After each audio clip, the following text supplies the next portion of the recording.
یہ واقعہ بغداد کی ایک قدیم گلی میں پیش آیا جہاں تنگ راستے، کچے مکان اور پرانے بازار کبھی گلیوں پر قطار در قطار کھڑے ہوتے تھے۔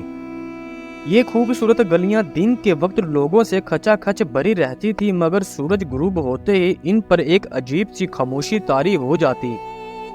اس گلی میں سائیں نام کا ایک درویش رہتا تھا۔ وہ نہایت نرم دل اور خاموش طبیعت کے انسان تھے، مگر ان کی ایک عادت نے سب کو حیران کر رکھا تھا۔ وہ بغداد کے عام فقیروں سے بالکل مختلف تھے۔ نہ وہ بھیک مانگتے تھے، نہ کوئی خاص کام کرتے تھے۔ دن کے وقت وہ ایک پرانی مسجد کے پاس بیٹھ کر بچوں کو قرآن پڑھاتے، اور جیسے ہی رات ہوتی وہ اپنی جھوپڑی سے ایک چراغ لے کر نکل جاتے۔ چراغ جلا کر بغداد کی ویران گلیوں میں گھومتے رہتے۔ کچھ لوگ انہیں دیوانہ سمجھتے، مگر سب اس بات سے حیران تھے کہ وہ ایسا کیوں کرتے ہیں۔ ایک رات جب بستی کے لوگ گہری نیند سو رہے تھے، شہر کے ایک امیر سوداگر شیخ عامر کے گھر میں اچانک چوری ہو گئی۔ صبح ہوئی تو پورے محلے میں قہرم مچ گیا۔ شیخ عامر غصے سے بھر گیا اور قاضی کے دربار میں جا کر اپنی رقم اور قیمتی سامان واپس دلوانے کا مطالبہ کیا۔ قاضی نے فوراً پہرے داروں کو چور تلاش کرنے کا حکم دیا، مگر کوئی سراغ نہ ملا۔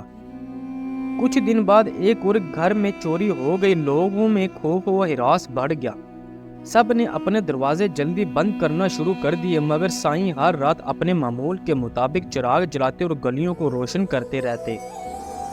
لوگوں نے شک کرنا شروع کر دیا کہ شاید یہی درویش چور ہے جو راتوں کو گلیوں میں گھومتا رہتا ہے۔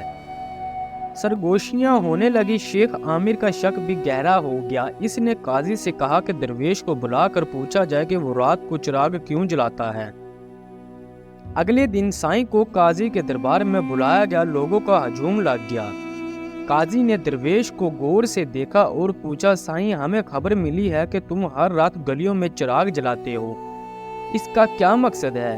کیا تم چوری کرنے نکلتے ہو؟ سائیں نے ادب سے سر جھکا کر کہا، جناب اعلیٰ، میں اس شہر کا سب سے غریب انسان ہوں۔ میرے پاس چوری کرنے کے لیے کچھ نہیں ہے۔ میں راتوں کو چراغ اس لیے جلاتا ہوں کہ مسافر اپنا راستہ نہ بھٹکیں اور کمزور بینائی والے ٹھوکر نہ کھائیں۔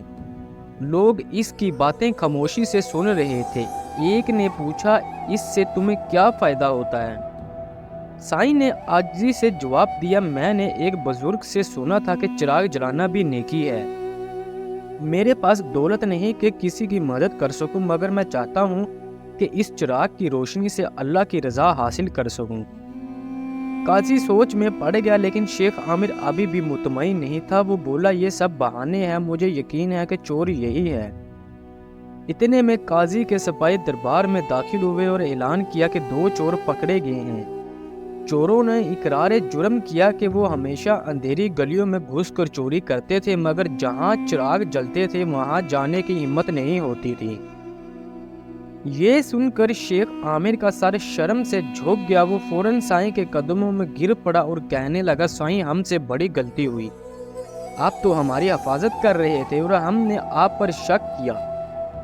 سائیں نے مسکرا کر کہا، ٹھیک ہے شیخ، اللہ معاف کرنے والا ہے، مگر یاد رکھو اصل نیکی وہ ہے جو نظر نہ آئے، بلکہ وہ ہے جو خاموشی سے لوگوں کی زندگیوں میں آسانی پیدا کر دے۔ اس دن سے پورا بغداد اس درویش کا احترام کرنے لگا۔ شیخ عامر نے اس کے لیے ایک چھوٹا سا گھر بنوایا۔ بازار کے دکاندار روزانہ اس کے چراغوں کے لیے تیل فراہم کرنے لگے۔ یوں چراغ جلانے والا یہ فقیر ہمیشہ کے لیے اہل بغداد کے دل میں روشنی بانٹتا رہا۔ دوستو، امید ہے آپ کو یہ کہانی پسند آئی ہوگی۔ اگر آپ مزید ایسی کہانیاں سننا چاہتے ہیں تو میرے چینل کو سبسکرائب کریں اور اپنی رائے کمنٹس میں ضرور دیں۔